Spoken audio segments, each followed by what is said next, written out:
Hi everyone, this is Adria continuing with Ask a Question.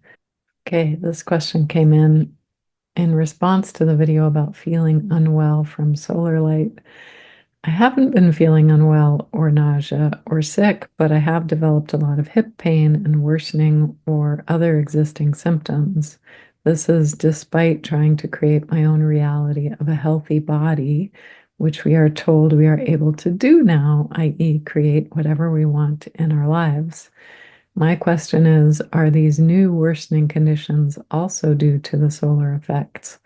Or does me not feeling unwell, nausea, mean my soul has opted out of getting enlightened? Because I definitely want to get enlightened and ascend and live in new earth. What does it mean about one's enlightenment if one feels well during this time? Thanks as always for your amazing generosity. You're welcome, and certainly the angels are quite generous with their love and information for us, so we'll turn it right over to them. This is Angel Raphael. If you are feeling well when another is unwell or happy when another is stressed, are you getting it wrong? It's a beautiful human perspective here to compare. What if my feeling of unwell is different than your own, the questioner? What if something new? I used to feel unwell with solar flares, and now I do not. Am I not getting it anymore? And there is this amazing resilience of the human condition, which is what is needed for you, what is palpably needed for you, is very unique. And so as you grow, age into new earth where it becomes a comfortable place, that sometimes you will feel very well even during lots of energy fluctuation. So it's not a negative sign if you're not feeling unwell.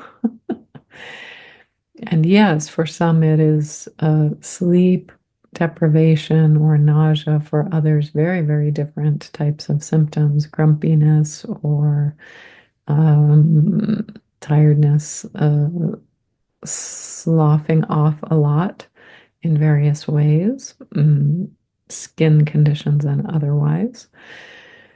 So it may show up differently for you in different eras of your evolution. Now, and you may have an era of evolution that lasts a year or a month or 3 or 4 days.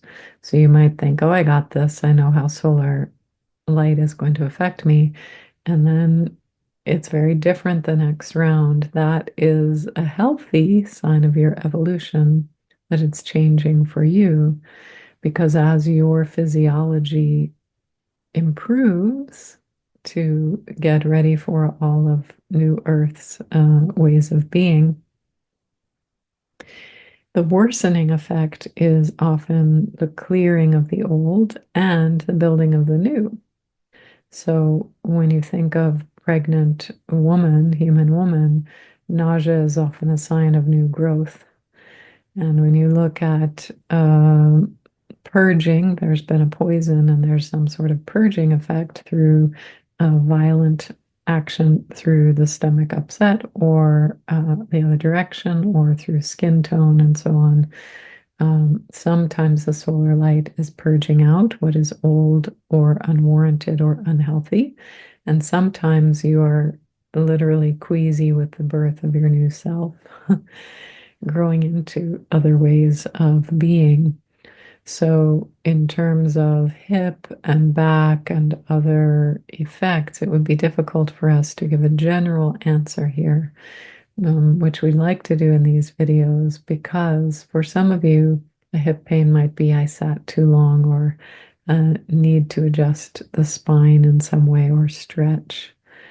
And for others, it could be that the spine is elongating and things have to find their new balance. So we will say in general that bone and spine and harder tissue like cartilage, is also being remade during the solar light time. So over a period of a few years, much of your system is going to be resiliently new No, we don't see humans are going to grow gills or something that would palpably visually look so different to others from the outside. However, in the inner landscape, you may feel, wow, I'm taller today, or I'm not as tall. I feel things don't fit right somehow for a little while. But again, notice we would say, does it change? Does it evolve? And if it's stuck and not changing, so if you had one particular physiological response for 4 or 5 months in a row and you thought it was solar light, but it's not budging, it's not changing at all the way you experience it, it's more likely that it might be a holistic wellness or medical issue. So look also to see, is it something that's fluctuating or is it really stuck, or the same? Am I always many months in a row getting a sort of a violent purging? Well, there may be something more systemic to look at there with those who you trust for your health. But if it's once or twice and then it begins to shift to something else, then we would say it's more likely this adaptation, because in and of itself, because you are an evolving physiology, the way that light and greatening light will hit you, physically speaking, mm, will shift. It will also shift how, when you look from the enlightenment vantage point, how is it meeting your soul? For some moments you may, and hours, you may have bliss, waves of bliss with solar light, and sometimes great waves of anger, for example, and sometimes great flashes of insight or inspiration. So, again, just because you had bliss one time and you thought, oh, great, this is what solar light means, and that means I'm in tune and aligned and I'm lifting up. And the next time you hear there's an M class flare or something like this, and you don't feel the bliss, you think, oh, maybe I'm not so aligned. It's meant to move and change because you are in a time of evolution, inner and outer evolution. So allow it to be fluid, please, and not so strictly defined.